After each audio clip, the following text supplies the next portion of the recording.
Alright, good morning ladies and gentlemen. It is the Monday after Easter and I hope you all had a good weekend, a good holiday. Hope you're all doing well as we are still under quarantine right now.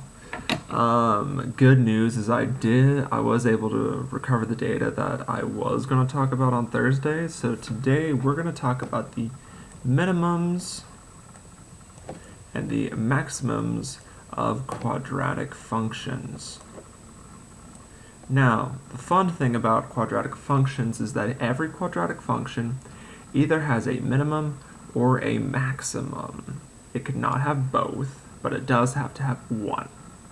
And they're dependent on whether your function is your leading term is a negative, which you'll have a maximum, or your leading term is a positive, in which you'll have a minimum. Is your quadratic function going to be opening upwards, or is your quadratic function going to be opening downwards? That's going to determine whether or not you have a minimum or a maximum. But when you do that, you also do have to find out where that minimum or maximum is, and that's dependent on finding its vertex value. So if you remember from last Wednesday, we're going to need to find a certain b value and divided by, or a negative b value and divided by 2a, which will give us our x value for our vertex, and then we plug that into our function, and that's going to give us our y value. So let's quickly find that on this one. Now, take a look at this. Y is equal to 2x squared minus 10x plus 8.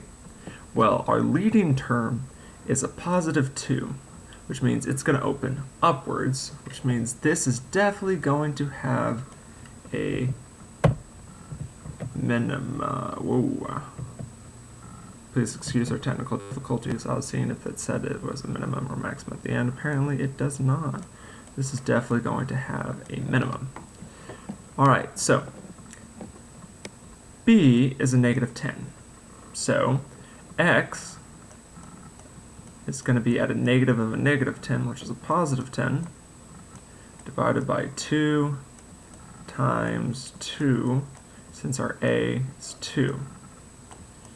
Well, 10 divided by 4, if I am correct, is going to give us a 2.5, because this is going to be 10 divided by 4, which does give us 2.5. Alright, which means the y value is going to be at the function value of 2.5. So I have to plug in 2.5 into all my values.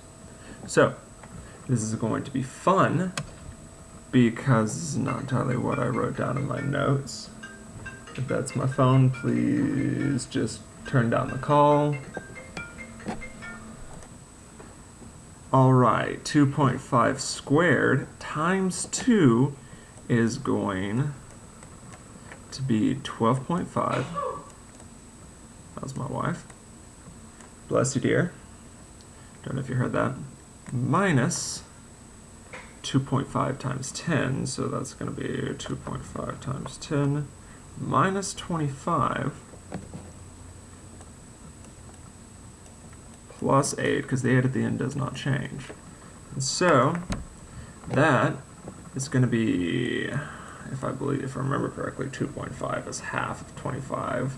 So we're going to have a negative 12.5 plus 8.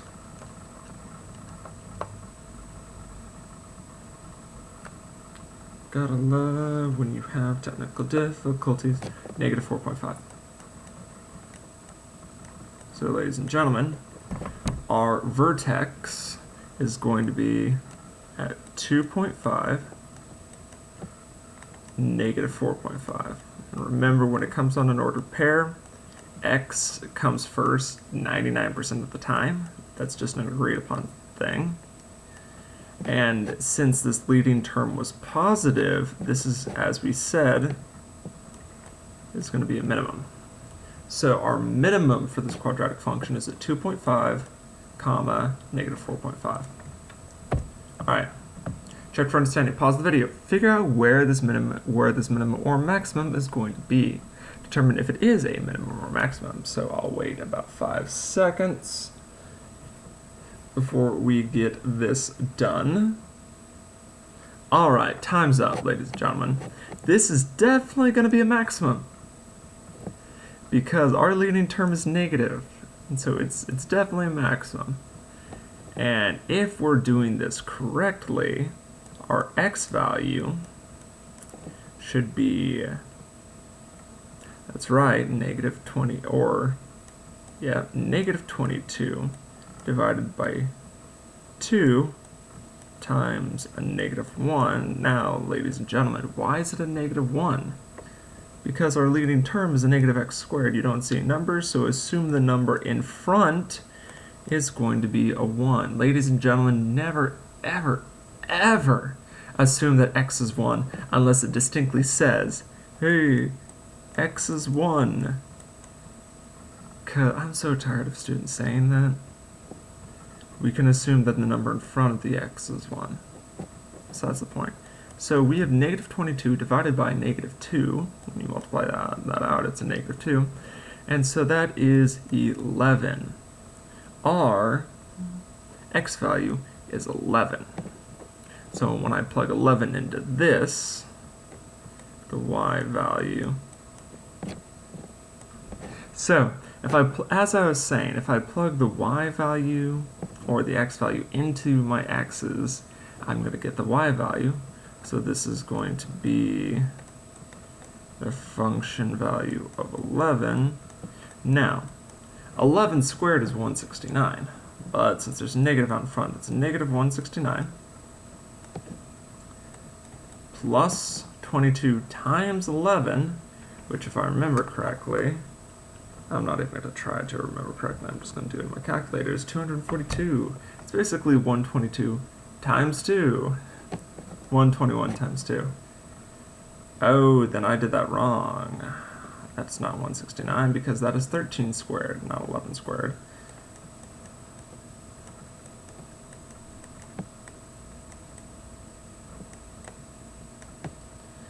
And minus 20.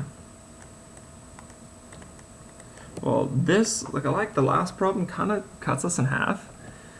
242 minus 121 is 121. Minus 20 should be 101. Obviously, double check my math. So my vertex for this quadratic function, this maximum, as we already stated, is going to be at 11, 101. Good job, ladies and gentlemen. So, if I were to graph this, it would look something like, well, not like that, but it would look something like that. And remember, that's definitely not to scale. But it doesn't need to be scale. It doesn't need to be to scale if you recognize what it is. All right. So one thing that is super important when it comes to quadratic functions is to understand what in behavior is. In behavior, it's determining where the graph is going to go the farther you get from the origin. Is your graph going to be going to infinity on both sides? Is it going to be going from a negative infinity to a positive infinity?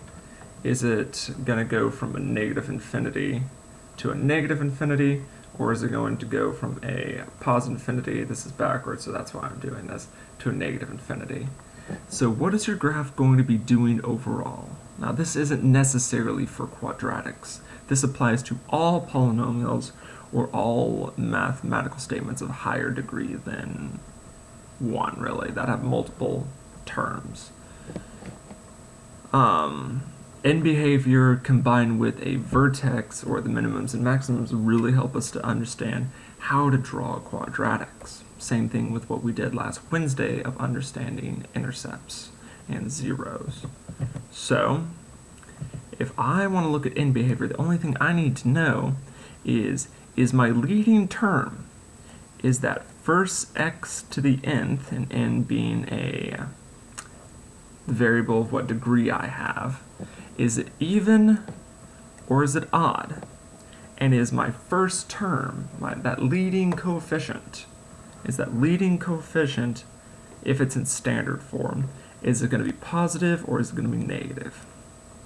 Now if I look at this, you might say, oh, Mr. K, this doesn't have an exponent. Where's its exponent? Well, this is in standard form because one has an x and the next one doesn't.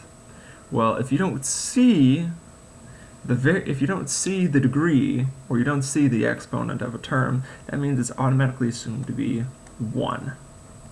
Just like this is 10 technically to the fourth, 10 to the first power, and that's x to the first power. So my first term is even. Now this is also positive. So this is gonna go from the down to up, which makes sense. On any linear function that's positive, starts negative and goes positive. Now I think I'm gonna change my pen color for this next one. Now look at the second one. This one is definitely a quadratic.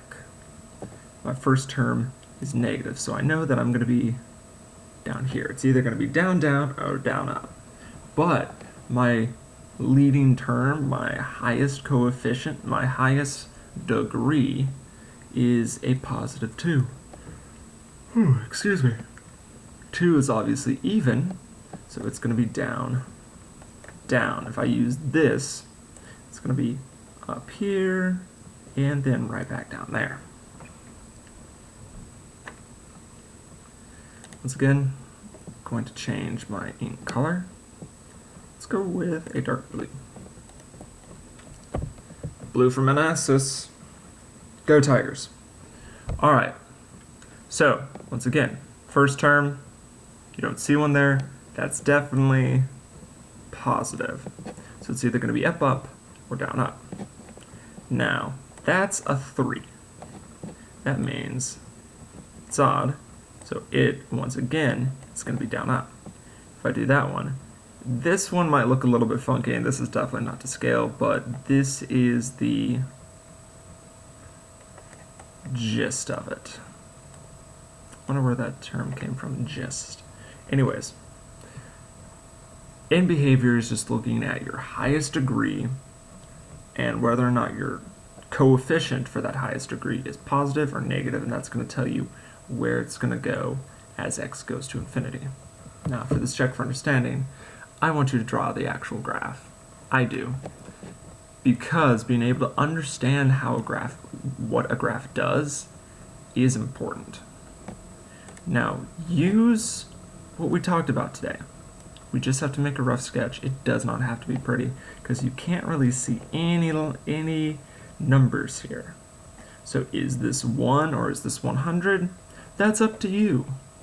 But what I can know is that my first term is positive and my degree is positive.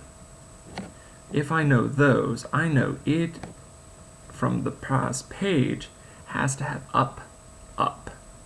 Meaning wherever this is going to go, it's going to go to infinity, and let's do this over here, it's going to go to infinity.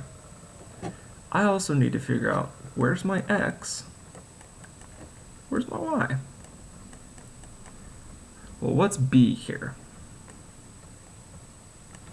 So negative of a negative 2 is a positive 2 divided by 2 times 1, so that's 2 divided by 2. X value is at 1. And let's say that this is 1. Y value, when I plug 1 into here, is 1 squared, which is 1, minus 2, because 2 times 1 is 2, minus 8. Now that's going to give me a negative, negative 9. So I'm going to say negative 9 is right about here. So this is my, what is it, ladies and gentlemen? It is a minimum. And we know it's going to go to positive infinity on both ones, so I'm not going to figure out what my x-intercepts are. I'm just going to focus on making the graph pretty.